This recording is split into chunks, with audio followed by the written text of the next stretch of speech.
Hey, ladies, and welcome to another edition of the Fierce Over 40 podcast. I'm your host, T. Rochelle, and around here, we keep it grown, grounded, and effortlessly real.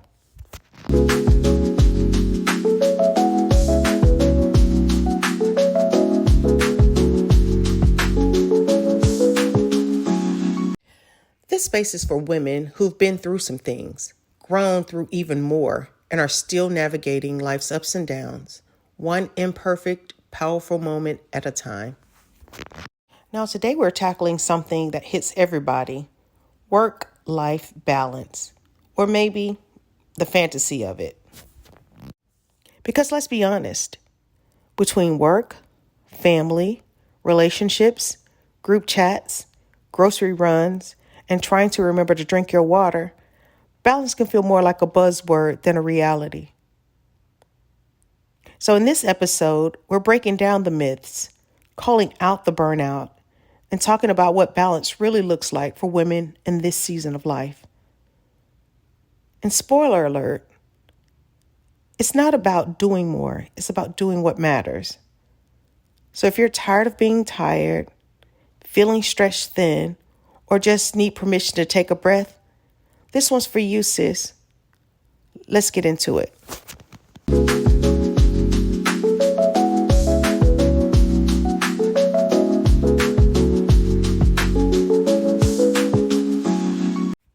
We've been conditioned to believe that our value comes from productivity. From an early age, we're taught that doing more means being more, that hard work equals success, that exhaustion is a sign of ambition. And for women, especially those over 40, there's often an added layer of pressure to prove that we can still keep up, stay sharp, and stay youthful. We take pride in being the reliable one, the one who shows up, who handles it, sacrifices if needed. And while that looks admirable on the outside, inside it can lead to a deep depletion of identity. You stop asking yourself, what do I need? And instead focus solely on what needs to get done. Technology has erased the line between work and home. Thanks to the smartphones, remote work, and always-on culture, many of us never truly log off. Emails come during dinner, Slack pings while you're in line at Target, and some of us even take laptops on vacation with us, just in case. This constant accessibility makes it harder to disconnect mentally. Even when you're home, your brain is still in meeting mode, task mode, or damage control mode. Over time, this blurs your identity. You're no longer a person with a job, but you've become a job with a body. Let's talk about the toxic undercurrents in many professional environments. The idea that if you're not busy, you're not essential. We hear phrases like go above and beyond, wear many hats, whatever it takes. These aren't compliments, they're warning signs. Rest is rarely celebrated, and when someone does protect their time or say no, they're seen as less committed. So we internalize the message that boundaries are bad and burnout is a badge of honor.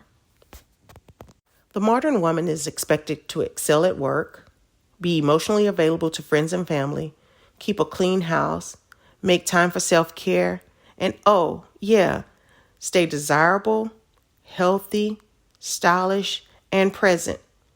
It gets exhausting. For women over 40, it gets even trickier. Society treats us like we're entering a phase of invisibility unless we overcompensate. So we push harder, take on more, and silence our need for slowness, solitude, and stillness because the rest feels like slipping into irrelevance. This leads to failure to set viable boundaries. The lack of boundaries is a coping mechanism masquerading as strength.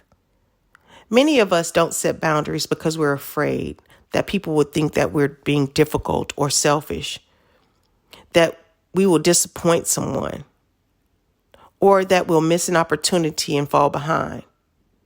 But the truth is, every time that you say yes when you mean no, You chip away at your own energy, your clarity, and your joy. And over time, that people pleasing becomes people prioritizing until we're just a series of roles, not a whole person. We're afraid to redefine success. Sometimes imbalance isn't just external, it's internal. We don't pause to ask, what do I really want from this season of life? Instead, we chase old definitions of success that no longer fit us. The job title, the income level, the approval, the illusion of being put together. But maybe success now looks like freedom, peace, flexibility, or establishing meaningful connections. The problem is we rarely give ourselves permission to rewrite the rules. Let's go a bit deeper into setting boundaries. Not the kind that we say that we have, but the ones that we actually honor. Because the truth is, if you don't set boundaries, the world will assume that you don't have any. Your job, your family, your inbox, your group chats, they'll take and take until you're emotionally and physically maxed out. And that's not their fault. It's our responsibility to teach people how to treat our time and energy. But setting boundaries isn't just about being firm. It's about being clear with yourself first. That means getting honest about what drains you and what restores you. I know you're probably saying, okay, T. Rochelle, we get it. But how do we do that? How is that done when your professional space and your personal space is the same space? And for those of you in those situations, first, let me say that the lines between your professional life and your personal life are dangerously blurred. I mean, you wake up and before you even brush your teeth, you probably are checking your email.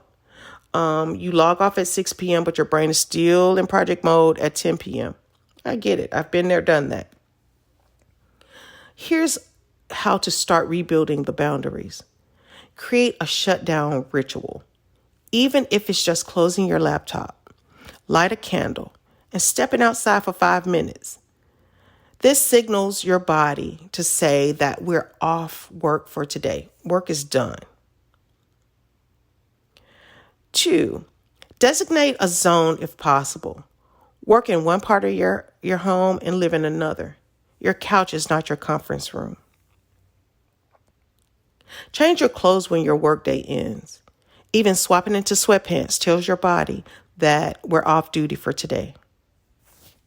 Another way to set boundaries is by practicing saying no without explaining yourself. Listen, no is a complete sentence. And over-explaining your boundaries just gives people room to negotiate them. You don't have to justify your rest.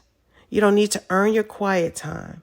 You're allowed to say, I can't take that on right now, or that doesn't work for me, and leave it at that. And yes, the guilt may show up, especially if you're used to being the go-to person or the fixer or the dependable one. But guilt is not always a sign that you're doing something wrong. Sometimes it's a sign that you're breaking a pattern that was never serving you. So girl, protect your personal time like it's sacred, because it is. I mean, we plan meetings and dentist appointments like they're non-negotiable. But when it comes to time for ourselves, we leave it to chance. But that ends here. Start calendar blocking personal time like it's a corporate priority. Want to read a book in silence on a Sunday morning? Block it. Want to walk without your phone after work? Block it. Want to soak in a bubble bath while listening to old R&B at 9 p.m.? Girl, block it. Try this simple shift. Treat your rest like it's a job you love and your healing like it's a promotion. One small, powerful example. I now put my phone on Do Not Disturb at 7 p.m. That's my time. That's time. That's journal time. That's the time when I stop letting the world in and start listening to myself. And guess what? The world doesn't fall apart when you unplug, but you might start feeling like yourself again. Let's talk about redefining productivity, but not without first addressing the hustle culture and the lie that it sold us. Because for far too long, we've been told that productivity is everything, that being busy means being valuable, that the more you grind, the more you matter. But here's the truth that the hustle culture won't tell you. You're not lazy, sis. You're tired. Let me say that for the woman in the back folding laundry and mentally prepping for tomorrow's to-do list. You are not lazy. You are tired. And I mean bone deep, soul level tired, not just from one hard week, but from years of pushing through. All right, sis, let's bring it down to earth. We've talked about boundaries. We've talked about redefining productivity. Now let's talk about what you can do right now, today, to start reclaiming your balance. Because yes, the big shift takes time. And yes, this is a process. But that doesn't mean you can't start changing your life in small but powerful ways starting today.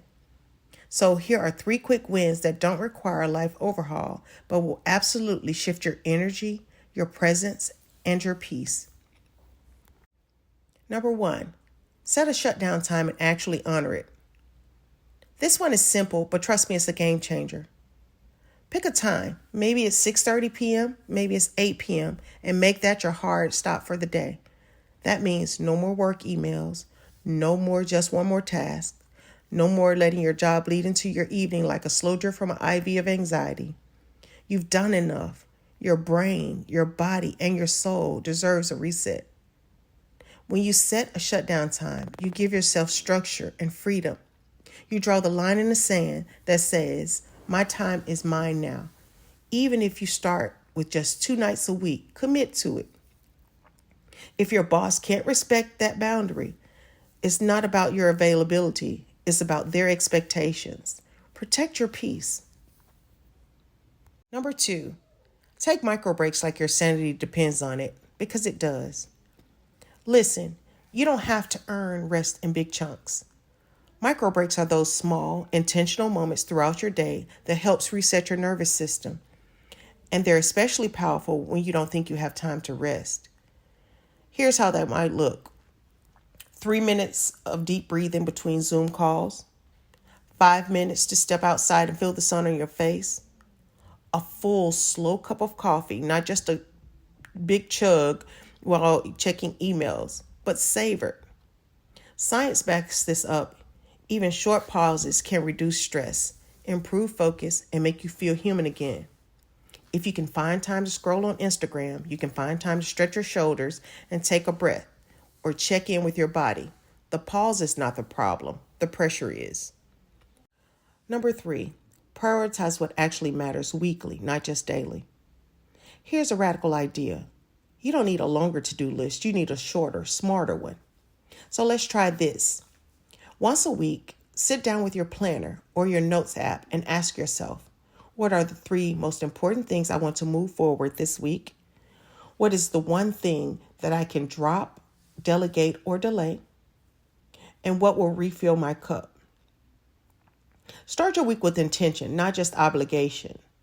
Don't just schedule work tasks, schedule your joy too. Maybe that's dinner with a friend, a solo walk, time to write, dream, or to just do nothing. If it's not on your calendar, it's probably getting ignored. Your peace deserves a time slot. You don't have to wait for a retreat, a new job, or a new year to make space for balance. You can start small. You can start now.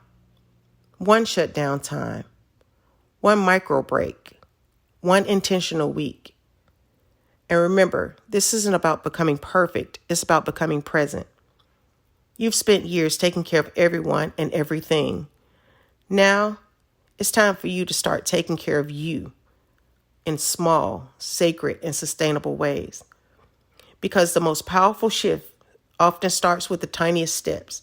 And you, my fierce one, are worth every step.